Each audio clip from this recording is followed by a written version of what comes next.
থাইল্যান্ডে চলছে বিশ্বের সবচেয়ে মর্যাদাপূর্ণ সৌন্দর্য প্রতিযোগিতা মিস ইউনিভার্সের ৭৪তম আসর। সেখানে বাংলাদেশকে প্রতিনিধিত্ব করছেন তানজিয়া জামান মিথিলা। থাইল্যান্ডে অনুষ্ঠিত এবারের প্রতিযোগিতায় ১২১টি দেশের প্রতিযোগীর সঙ্গে লড়াই করছেন তিনি। শুরু থেকেই দর্শক এবং বিচারকদের নজর কাড়ছেন মিথিলা। এর মধ্যেই সব প্রতিযোগীকে নিয়ে বিভিন্ন ধরনের কার্যক্রমের বাছাই প্রক্রিয়া শুরু করেছে আয়োজক কর্তৃপক্ষ।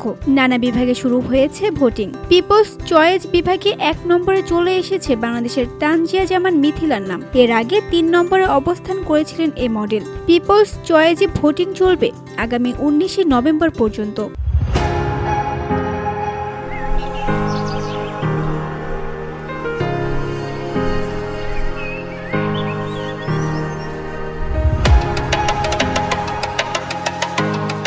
মিস ইউনিভার্স বাংলাদেশ তাদের অফিসিয়াল পেজে এ খবর জানিয়ে একটি বার্তা প্রকাশ করেছে। সেখানে বলা হয়েছে, আমরা পেরেছি বাংলাদেশ, এখন বাংলাদেশ ১ নম্বরে।